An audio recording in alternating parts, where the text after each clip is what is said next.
नमो विष्णुपदाय कृष्णपृष्ठाय भूतले श्रीमते भक्तिवेदांत स्वामी निति नामिने। नमस्ते सरस्वती देवे गौरवाणी प्रचारिणे निर्विशेष शून्यवादी पाश्चात्य देश तारिणे। जय श्री कृष्ण चैतन्य प्रभु नित्यानंद श्री अद्वैत गदाधर श्रीवासादि गौर भक्तबिंद। हरे कृष्णा कृष्ण कृष्ण हरे हरे, हरे राम राम राम हरे हरे।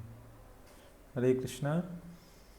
আমরা শ্রী চৈতন্য ভাগবত থেকে ধারাবাহিক পাঠ করছি মধ্যখণ্ড দ্বিতীয় অধ্যায়।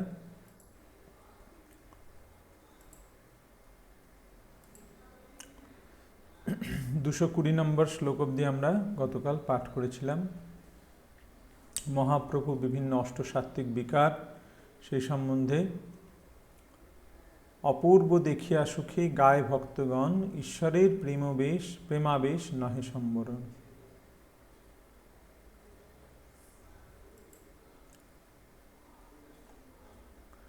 সর্বনিশা যায় যেন মুহূর্তেক প্রায়, প্রভাতে বা কথঞ্চিত প্রভু বাহ্য পায়।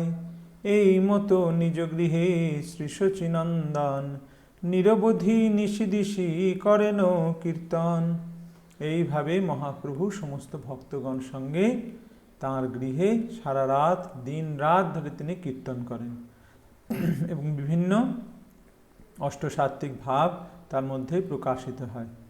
আরম্ভিলা মহাপ্রভু কীর্তন প্রকাশ, সকল ভক্তের দুঃখ হয় দেখি নাশ।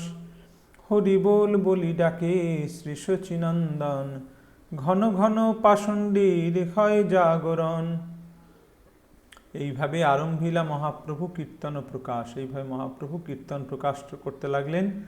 সকল ভক্তের দুঃখ হয় দেখি নাশ, যা দেখে সমস্ত ভক্তের দুঃখ নাশ হয়। হরিবোল বলি ডাকে শ্রী শচীনন্দন, ঘন ঘন পাষণ্ডীর হয় জাগরণ। তিনি হরিবোল হরিবোল বলে কীর্তন করেন, ভক্তদের দুঃখ নাশ হয়।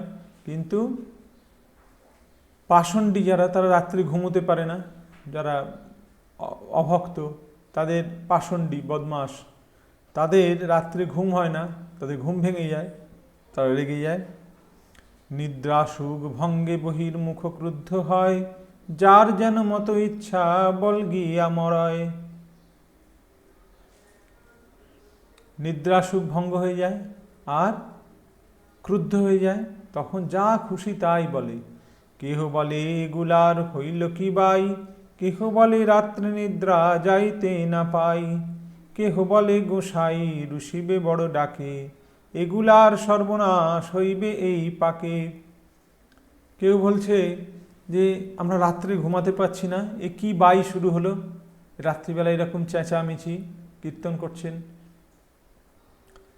কেউ বলছে ভগবান এবার রেগে যাবে, তাতে এদের সব মরবে এবার। কেহ বলে জ্ঞান যোগ এড়িয়া বিচার, পরম উদ্ধত হেন সবার ব্যবহার। কেউ বলছে যে জ্ঞান যোগের বিচার ছেড়ে দিয়ে এরা এরকম উদ্ধত ব্যবহার কেন করছে। জ্ঞান যোগ করো, জ্ঞান যোগ মানে বেদান্ত পড়ো, জ্ঞানের চর্চা করো। এইভাবে হরিনাম করে চিৎকার চেঁচামেচি করলে কি হয়। কেহ বলে কিসের কীর্তন কে বা জানে, এত পাক করে এই শ্রীবাসিয়া বামনে। মাগিয়া খাইবার লাগি মিলিচারি ভাই, কৃষ্ণ বলি ডাক ছাড়ে যেন মহাবাই। সবাই বলছে এইগুলো সব নষ্টের গোড়া হচ্ছে এই শ্রীবাস বামন। চারটে ভাই কিচ্ছু কাজ করে না, বাড়িতে বসে থাকে, এই ভিক্ষে করে খাওয়ার জন্যে এইরকম রাত্রিবেলা ডাক ছাড়ে, কৃষ্ণ কৃষ্ণ বলে এইরকম ডাক ছাড়ে। মনে মনে বলিলে কি পুণ্য নাহি হয়, বড় করি ডাকিলে কি পুণ্য উপজয়। বলছে মনে মনে ডাকলে হয় না, বড় করে চিৎকার করে ডাকলে বুঝি বেশি পুণ্য হয়। কেহ বলে আরে ভাই পড়িল প্রমাদ, শ্রীবাসের লাগি হইল দেশেরও উৎসাদ। সবাই বলছে আরে এই শ্রীবাসটার জন্যে সব উৎসন্নে গেল, এর জন্যেই যত ঝামেলা। এই ওদের পাণ্ডা হয়েছে আর ওই নিমাই পণ্ডিতকে নিয়ে কীর্তন করছে। আজি মুই দেওয়ানে শুনিলু সব কথা, রাজার আজ্ঞায় দুই নাও আইসে হেথা। শুনিলে কোন দিয়ার কীর্তন বিশেষ, ধরিয়া নিবারে হইল রাজারও আদেশ। আর একজন বলছে আমি এই দেওয়ানের কাছে শুনে এলাম যে রাজা আজ্ঞা দিয়েছে, রাজা হচ্ছে মুসলমান রাজা, তখন নবদ্বীপের গৌড়ের হচ্ছে মুসলমান রাজা হোসেন শাহ, বলছে রাজা আজ্ঞা দিয়েছে 2 নৌকা ভর্তি সৈন্য আসছে, হ্যাঁ রাজার সৈন্য আসছে, তারা এসে সব ধরে নিয়ে যাবে। যেতে দিকে পলাইবে শ্রীবাস পণ্ডিত, আমা সভা লইয়ার সর্বনাশ উপস্থিত। তখনই বলিনু মুই হইয়া মুখর, শ্রীবাসের ঘর ফেলি গঙ্গার ভিতর। আর যখন এই সৈন্য আসবে, রাজার সৈন্য আসবে, তাদের দেখে শ্রীবাস পণ্ডিত যেদিক সেদিক দিয়ে পালিয়ে যাবে, আর আমাদের যত সর্বনাশ উপস্থিত হবে, তারা এসে আমাদের ধরবে। তখনই বললুম এই শ্রীবাসের ঘর ভেঙে গঙ্গায় ফেলে দাও, তাহলে আর এই ঝামেলা হবে না। এইভাবে সব পাষণ্ডীরা বলছে। তখনই না কইলে ইহা পরিহাস জ্ঞানে, সর্বনাশ হয় বে দেখো বিদ্যমানে। কেহ বলে আমরা সবার কোন দায়, শ্রীবাসে বান্ধিয়া দিব যে বা আসি চায়। যে তখন আমরা বললুম, মানে বিভিন্ন লোক আর কি বলছে, একজন বলছে তখন বললুম আমার কথা শুনলে না তো, সব হাসলে আমার কথায়, এখন দেখো এবার কি ঠেলা। আরেকজন বলছে আমাদের কি দায়, শ্রীবাসকে ধরতে আসবে, আমরা শ্রীবাসকে বেঁধে সৈনিকদের হাতে দিয়ে দেব। এই মতো কথা হইল নগরে নগরে, রাজনৌকা আসিবে বৈষ্ণব ধরিবারে। বৈষ্ণব সমাজে সবে একথা শুনিলা, গোবিন্দ সঙ্গরি সবে ভয় নিবারিলা। এইভাবে কথা গুজব রটতে রটতে সারা নগরে ছড়িয়ে পড়ল। সবাই বলছে রাজনৌকা আসছে, রাজার নৌকা আসছে, বৈষ্ণবদের ধরে নিয়ে যাবে বলে। আস্তে আস্তে সেই কথা বৈষ্ণবদের কানেও গেল। বৈষ্ণবেরা গোবিন্দ গোবিন্দ বলে গোবিন্দকে স্মরণ করে সেই ভয় থেকে নিস্তার পাচ্ছেন। যে করিবে কৃষ্ণচন্দ্র সেই সত্য হয়, সে প্রভু থাকিতে কোন অধমের ভয়। এই হচ্ছে ভক্তের মনোভাব। বৈষ্ণবরা যখন শুনলো যে রাজার নৌকা আসছে ধরে নিয়ে যাবে বলে, তারা কি করলো, তারা গোবিন্দ স্মরণ করলো, অর্থাৎ গোবিন্দ ভগবানকে স্মরণ করছে। কারণ রাখে কৃষ্ণ মারে কে, যদি গোবিন্দ রাখে তাহলে কারুর বাপের সাধ্যি নেই তাকে মারে। তো ভক্তরা বলছে যে করিবে কৃষ্ণচন্দ্র সেই সত্য হয়, কৃষ্ণ যা করবে তাই ভালো, তাই আমরা মেনে নেব। সেই প্রভু থাকিতে কোন অধমের ভয়, সেই প্রভু থাকতে এই অধমদের আমি কেন ভয় করব। শ্রীবাস পণ্ডিত বড় পরম উদার, যেই কথা শুনে সেই প্রত্যয় তাহার। শ্রীবাস পণ্ডিত পরম উদার, যেই কথা শুনে সেই প্রত্যয় তাহার, যা শুনছেন তাতেই তার বিশ্বাস হচ্ছে। যে লোকে বলেছে যবন রাজা সৈন্য পাঠিয়েছে, তিনি তাই বিশ্বাস করেছেন। যবনের রাজ্য দেখি মনে হইল ভয়, জানিলেন গৌরচন্দ্র ভক্তের হৃদয়। প্রভু অবতীর্ণ নাহি জানে ভক্তগণ, জানাইতে আরম্ভিলা শ্রী শচী নন্দন। শ্রীবাস পণ্ডিত এত সরল, ভক্ত স্বভাবতই সরল হয়। যেমন আগের লাইনে বলা হচ্ছে যে ভক্ত কৃষ্ণচন্দ্রের ওপর ভরসা করে থাকে। মারবি রাখবি যো ইচ্ছা তোহারা, তুমি মারবে কি রাখবে সেটা তোমার ইচ্ছা, কৃষ্ণের ইচ্ছা। সে প্রভু থাকিতে কোন অধমের ভয়। সেই রকম শ্রীবাস পণ্ডিত অত্যন্ত সরল। তিনি কারুর কথায় বিচলিত হয়ে পড়েছেন, বিচলিত হয়ে ভাবছেন যে যবন রাজা এখানে, তারা এখন আসবে, তাহলে কি হবে এখন। গোবিন্দকে স্মরণ করছেন কিন্তু মনে মনে তিনি ভয় পাচ্ছেন। জানিলেন গৌরচন্দ্র ভক্তের হৃদয়, আর তিনি যে ভয় পেয়েছেন, শ্রীবাস পণ্ডিত যে ভয় পেয়েছেন সেটা মহাপ্রভু জানতে পারলেন। প্রভু অবতীর্ণ নাহি জানে ভক্তগণ, প্রভু যে অবতীর্ণ হয়েছেন সেটা ভক্তগণ জানে না।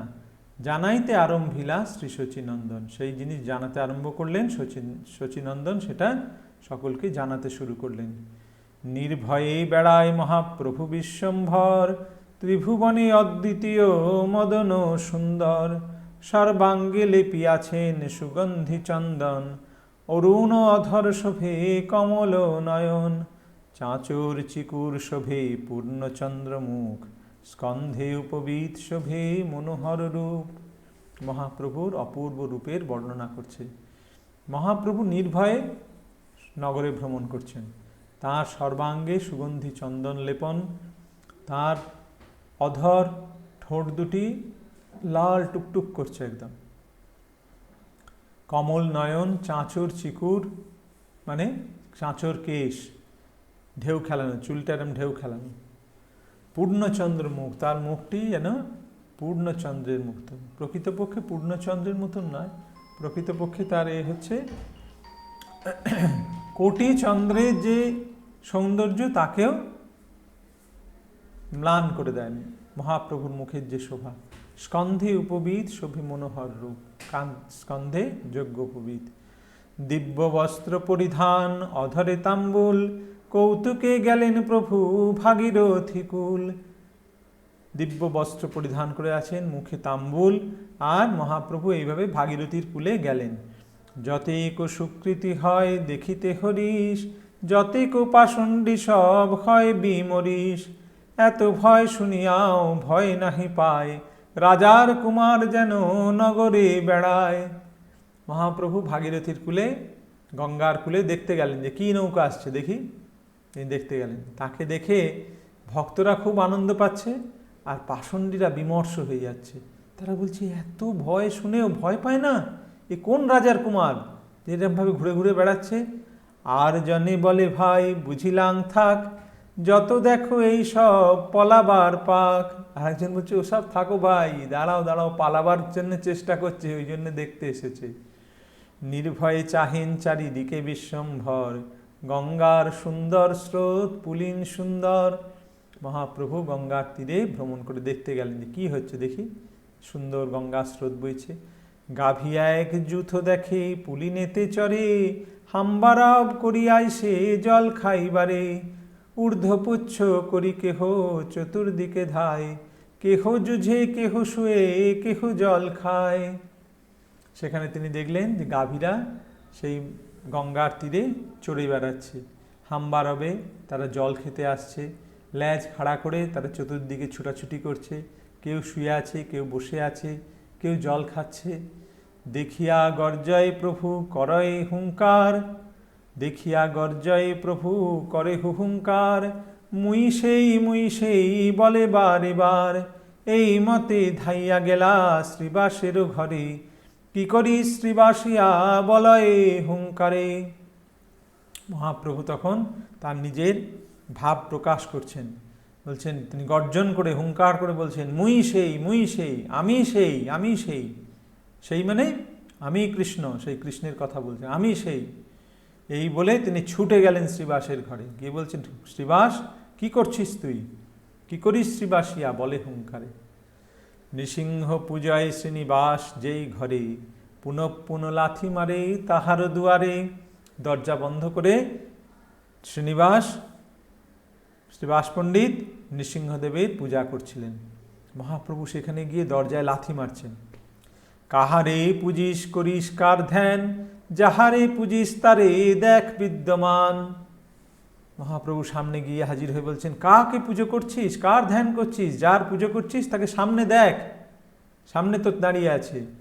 জ্বলন্ত অনল দেখে শ্রীবাস পণ্ডিত, হইল সমাধি ভঙ্গ চাহে চারি ভিত।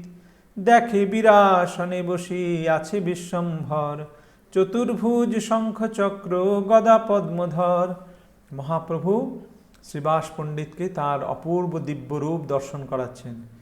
শ্রীবাস দরজা খুলে দেখছে যে জ্বলন্ত অনল আগুনের মতন যেন জ্বলছেন এরকম। বিরাসনে বসিয়ে আছে বিশ্বম্ভর, মহাপ্রভু আসনে বসে আছেন, বিরাসনে চতুর্ভুজ শঙ্খ চক্র গদা পদ্মধর, তার চতুর্ভুজ রূপ দর্শন করছেন, এক হাত শঙ্খ চক্র গদা পদ্ম। গর্জিতে আছয় যেন মহামত্ত সিংহ, গর্জিতে আছয় যেন মত্ত সিংহসার, বাম কক্ষে তালি দিয়া করয়ে হুঙ্কার। গর্জন করছেন, হুঙ্কার করছেন, ক্রুদ্ধ হয়ে গেছেন ভগবান, আর হাতে তালি দিয়ে হুঙ্কার করছেন। দেখিয়া হইল কম্প শ্রীবাস শরীরে, স্তব্ধ হইলা শ্রীনিবাস কিছুই না স্ফুরে। সেই দৃশ্য, সেই রূপ দর্শন করে মহাপ্রভুর শ্রীবাস স্তব্ধ হয়ে গেছে, অবাক হয়ে গেছে, তার মুখে আর কোনো কথা আসছে না। ডাকিয়ে বলয়ে প্রভু, আরে শ্রীনিবাস, এতদিন না জানিস আমারও প্রকাশ। তোর উচ্চ সংকীর্তনে নাড়ার হুঙ্কারে, ছাড়িয়া বৈকুণ্ঠ আইনু সর্বপরিবারে। মহাপ্রভু বলছেন, আরে শ্রীবাস, তুই এতদিন আমার প্রকাশ দেখিসনি, তুই আমাকে জানিসনি আমি কে। তোর উচ্চ সংকীর্তনে আর নাড়ার হুঙ্কারে, নাড়া মানে অদ্বৈত প্রভুর, অদ্বৈতর হুঙ্কারে আমি বৈকুণ্ঠ ছেড়ে এসেছি এখানে। আইনু সর্বপরিবারে, আমার সমস্ত পরিকর নিয়ে, সমস্ত সকল ভক্তজনকে নিয়ে আমি এখানে এসেছি। নিশ্চিন্তে আছো হো তুমি মোরে না জানিয়া, শান্তিপুরে গেল নাড়া আমারে এড়িয়া। তুমি এখানে বেশ নিশ্চিন্তে আছো, হ্যাঁ, শ্রীবাসকে বলছে। আর ওই নাড়া, নাড়া মানে মহাপ্রভু অদ্বৈত প্রভুকে নাড়া বলতেন। বলছে ওই নাড়া বুড়া কোথায় গেল? ও শান্তিপুরে গিয়ে বসে আছে।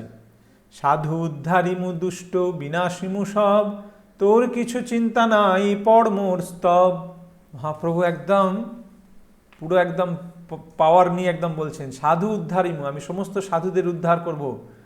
দুষ্ট বিনাশিমু সব, সেই গীতার কথা বলছেন, পরিত্রাণায় সাধুনাং বিনাশায় চ দুষ্কৃতাম। হ্যাঁ, তোর কিছু চিন্তা নাই, পড় মোর স্তব, তুই আমার স্তব কর, তোর কোনো চিন্তা নেই। প্রভুরে দেখিয়া প্রেমে কান্দে শ্রীনিবাস, ঘুচিল অন্তর ভয় পাইয়া আশ্বাস। প্রভুরে দেখে শ্রীনিবাস কাঁদতে আরম্ভ করেছে, তার অন্তরের সমস্ত ভয় চলে গেছে, সে আশ্বাস পেয়েছে। হরিষে পূর্ণিত হইল সর্বকলেবর, দণ্ডাইয়া স্তুতি করে জুড়ি দুই কর। তার হরিষে মানে আনন্দে তার সর্বকলেবর শ্রীবাসের পূর্ণ হয়ে গেছে, দুই হাত জোর করে মহাপ্রভু স্তুতি করছে। সহজেই পণ্ডিত বড় মহাভাগবত, আজ্ঞা পাই স্তুতি করে যেন অভিমত। মহাপণ্ডিত মহাভাগবত শ্রীবাস সেই মহাপ্রভুর স্তুতি করতে আরম্ভ করলো। মহাপ্রভু যেই তাকে বললেন, সঙ্গে সঙ্গে সে স্তুতি করতে আরম্ভ করলো। ভাগবতী আছে ব্রহ্ম মহাপনদনে, ভাগবতী আছে ব্রহ্ম মহাপনদন, সেই শ্লোক পরিস্তুতি করেন প্রথম। ভাগবতে ব্রহ্ম বিমোহন লীলায় ব্রহ্মার মোহ অপনোদন করে, ব্রহ্মার যে মোহ হয়েছিল, ব্রহ্মা তো বিমোহিত হয়ে গিয়েছিল, সেটাকে অপনোদন করে ব্রহ্মা যে স্তুতি করেছিল, সেই স্তুতি শ্রীবাস পড়তে আরম্ভ করল।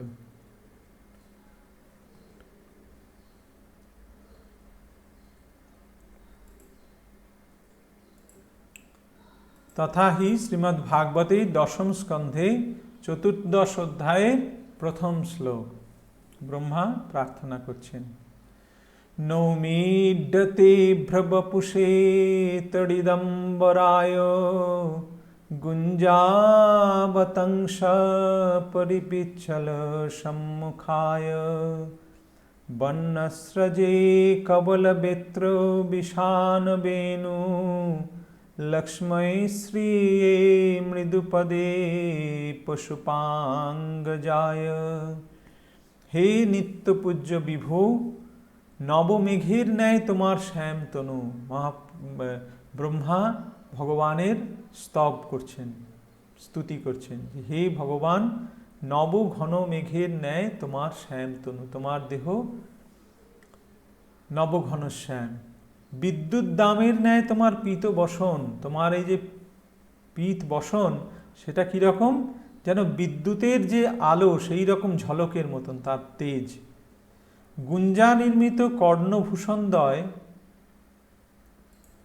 গুঞ্জা নির্মিত কর্ণভূষণদ্বয় ও ময়ূরপুচ্ছ রচিত চূড়ায়, গুঞ্জা হচ্ছে এক রকমের ফুল, গুঞ্জার মালা, সেই গুঞ্জা এক রকমের তার মালা হয় গুঞ্জার, সেই তার নির্মিত কর্ণভূষণদ্বয়, তাই দিয়ে কানের কুণ্ডলটা গুঞ্জার তৈরি। আর ময়ূরপুচ্ছ রচিত চূড়ায় তোমার মুখমণ্ডল শোভমান, তোমার মাথায় ময়ূরপুচ্ছ, এইভাবে তোমার শ্রীমুখ শোভমান।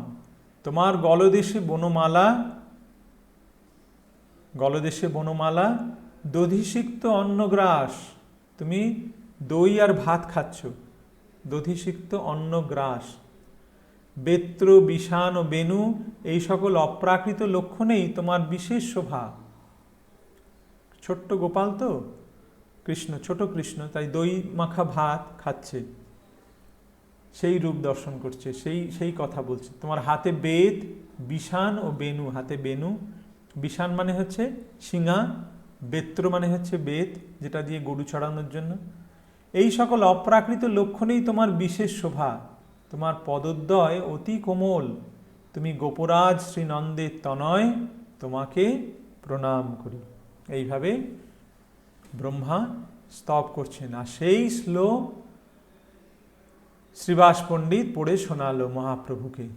বিশ্বম্ভর চরণে আমার নমস্কার, নবঘন বর্ণপিত বসন যাহার, সচির নন্দন পায়ে মোর নমস্কার, নবগুঞ্জা শিকিপুচ্ছ ভূষণ যাহার, গঙ্গাদাস শিষ্যে পায়ে মোর নমস্কার, বনমালা করে দধি ওদন যাহার। এইভাবে শ্রীবাস পণ্ডিত স্তুতি করছেন যে আমি এই বিশ্বম্ভরের চরণে প্রণাম করি, যার বর্ণ, এখানে অবশ্য বর্ণটা আলাদা, হ্যাঁ, সেখানে কৃষ্ণ হচ্ছে শ্যামবর্ণ, মহাপ্রভু গৌরবর্ণ, পীত বসন যাহার, হ্যাঁ, সেই যে এই ব্যক্তি, সেইটা আর কি শ্রীবাস বলছে। নবঘন বর্ণ পীত বসন যাহার, সেই কৃষ্ণ, সেই নবঘন বর্ণ যার, সেই হচ্ছে কে? কৃষ্ণ, যার বসন পীত, সেই শচীর নন্দন পায় মোর নমস্কার, সেই শচীনন্দন, তার পায় আমার নমস্কার। নবগুঞ্জা শিখিপুচ্ছ ভূষণ যাহার, নবগুঞ্জা শিখিপুচ্ছ ভূষণ কার? কৃষ্ণের। সেই গঙ্গাদাস শিষ্য পায় মোর নমস্কার, সেই ব্যক্তি গঙ্গাদাসের শিষ্য হয়েছে, তার পায় আমার নমস্কার। বনমালা করে দধি ওদন যাহার, জগন্নাথ, আচ্ছা, বনমালা, গলায় বনমালা, হাতে দই আর দইয়ের ভাণ্ড, তাকে আমি নমস্কার করি। জগন্নাথ পুত্র পায় মোর নমস্কার, কোটিচন্দ্র যিনি রূপ বদন যাহার, সেই জগন্নাথ পুত্র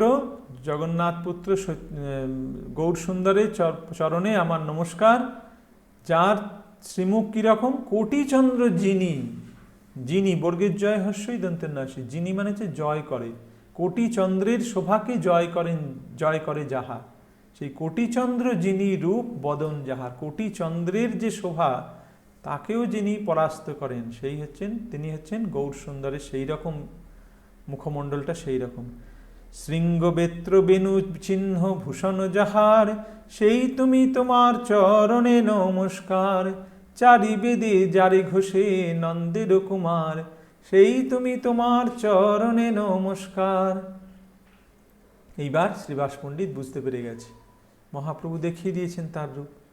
তো কোটি শৃঙ্গ বেত্র বেনু যার ভূষণ, সেই তোমার পায়ে আমার নমস্কার, চারি বেদে যারে ঘোষে নন্দের কুমার, সেই তুমি তোমার চরণে নমস্কার, সেই চারি বেদে যাকে নন্দের কুমার বলা হয়েছে তার চরণে আমার নমস্কার, অর্থাৎ সেই নন্দকুমারই এখন শচীকুমার। ব্রহ্মস্তবে স্তুতি করে প্রভুর চরণে, স্বচ্ছন্দে বলয় যত আইসে বদনে, তুমি বিষ্ণু তুমি কৃষ্ণ তুমি যোগেশ্বর, তুমি বিষ্ণু তুমি কৃষ্ণ তুমি যজ্ঞেশ্বর, তোমার চরণোদক গঙ্গা তীর্থবর, জানকী জীবন তুমি তুমি নরসিংহ, অজ ভব আদি তব চরণের ভৃঙ্গ। এইভাবে ব্রহ্মা যেভাবে ভগবানের স্তব করেছিলেন, সেই স্তব পাঠ করে স্বচ্ছন্দে বলে যাচ্ছেন শ্রীবাস পণ্ডিত, বলে যাচ্ছেন আর প্রভুর স্তুতি করছেন। তুমি বিষ্ণু তুমি কৃষ্ণ তুমি যজ্ঞেশ্বর, তোমার চরণোদক গঙ্গা তীর্থবর, তোমার চরণ থেকে যে জল, সেই চরণ নিঃসৃত যে জল, সেই গঙ্গা। জানকী জীবন তুমি রামচন্দ্র, জানকীর জীবন, জানকী মানে সীতা দেবী। তুমি নরসিংহ, অজ ভব আদি সব চরণের ভিঙ্গ। অজ মানে হচ্ছে ব্রহ্মা, ভব মানে হচ্ছে শিব, ব্রহ্মা শিব আদি সব তোমার চরণের দাস। তুমি সে বেদান্ত বেদ্য তুমি নারায়ণ, তুমি সে ছলিলে বলি হইয়া বামন। তুমি সেই বেদান্ত বেদ্য, বেদান্তের বেদান্তের বেদান্তের যে জানার বস্তু সেটা কি? বেদান্ত পাঠ করে মানুষ কি জানে? যেটা জানার জিনিস সেটা হচ্ছে বেদ্য, যা জানতে হবে। সেই তুমি বেদ্য, বেদান্ত বেদ্য, তুমি নারায়ণ, তুমি সে ছলিলা বলি হইয়া বামন। তুমি বামনদেব হয়ে বলিকে ছলনা করেছ। তুমি হয়গ্রীব, তুমি জগত জীবন, তুমি নীলাচল চন্দ্র সবারও কারণ।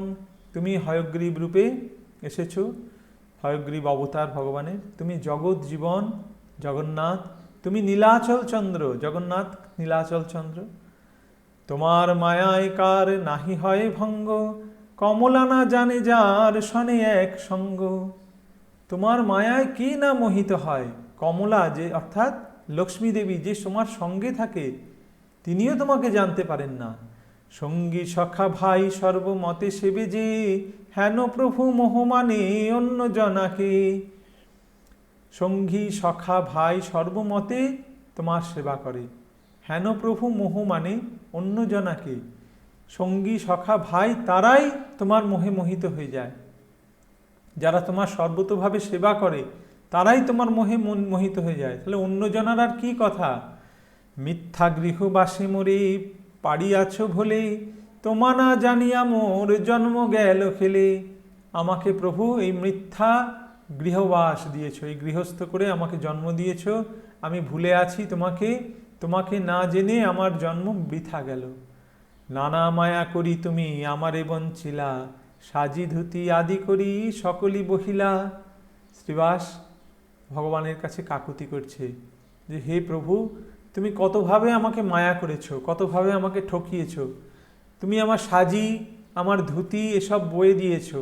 মহাপ্রভু যখন গঙ্গার ঘাটে ভক্তদের সেবা করতেন, তিনি ভক্তদের কাপড় নিংড়ে দিতেন, কাপড় বয়ে দিতেন, কাপড় পাট করে দিতেন, কাপড় ধুয়ে দিতেন, ফুলের সাজি বয়ে পৌঁছে দিতেন। সেই কথা শ্রীবাস বলছে, সাজি ধুতি আদি সব সকলই বহিলা। তাতে মোর ভয় নাহি শুনো প্রাণনাথ, তুমি হেন প্রভু মোরে হইলা সাক্ষাৎ। আজি মোর সকল দুঃখের হইল নাশ, আজি মোর দিবস হইল পরকাশ। বলছে হে প্রভু, হে প্রাণনাথ, তাতে আমার কোনো ভয় নেই। আমার খুব আনন্দ যে তুমি আমার আজকে সাক্ষাৎ আমাকে দর্শন দিলে। আজি মোর সকল দুঃখের হইল নাশ, আমার সমস্ত দুঃখ নাশ হয়ে গেল। আমার দিন উদয় হলো, আজি মোর দিবস হইল পরকাশ। আজি মোর জন্মকর্ম সকল সফল, আজি মোর উদয় সকল সুমঙ্গল। আজ আমার জন্মকর্ম সব সফল হয়েছে। আজি মোর উদয় সকল সুমঙ্গল, সমস্ত সুমঙ্গল উদয় হলো। আজি মোর পিতৃকুল হইল উদ্ধার, আজি সে বসতি ধন্য হইল আমার। আমার পিতৃকুল উদ্ধার হয়ে গেল, আমার এই গৃহ ধন্য হয়ে গেল। তুমি এখানে পদার্পণ করেছো, তুমি এখানে রয়েছো। আজি মোর নয়ন ভাগ্যের নাহি সীমা, তারে দেখি যার শ্রী চরণ সেবে রমা। আজ আমার নয়নের ভাগ্যের সীমা নেই, আমার চোখের আজ ভাগ্যের সীমা নেই। সে তাকে দর্শন করছে, কাকে দর্শন করছে? যার চরণ স্বয়ং লক্ষ্মী দেবী সেবা করেন। বলিতে আবিষ্ট হইলা পণ্ডিত শ্রীবাস, ঊর্ধ্ববাহু করি কান্দে ছাড়ে ঘন শ্বাস। এই কথা বলতে বলতে শ্রীবাস পণ্ডিত আবিষ্ট হয়ে গেল, ঊর্ধ্ববাহু হয়ে কাঁদতে লাগলো, আর ঘন ঘন শ্বাস ছাড়তে লাগলো। গড়াগড়ি যায় ভাগ্যবন্ত শ্রীনিবাস, দেখিয়া অপূর্ব গৌর চন্দ্র পরকাশ। এইভাবে মহাপ্রভুকে দর্শন করে শ্রীবাস সেখানে গড়াগড়ি যেতে লাগলো, আর এইভাবে মহাপ্রভুর অপূর্ব প্রকাশ দর্শন করল। কি অদ্ভুত সুখ হইল শ্রীবাস শরীরে, ডুবিলেন বিপ্রবর আনন্দ সাগরে। অপূর্ব আনন্দ সাগরে শ্রীবাস নিমজ্জিত হল। শুনিয়া হাসেন প্রভু শ্রীবাসের স্তুতি, সদয় হইয়া বলে শ্রীবাসের প্রতি।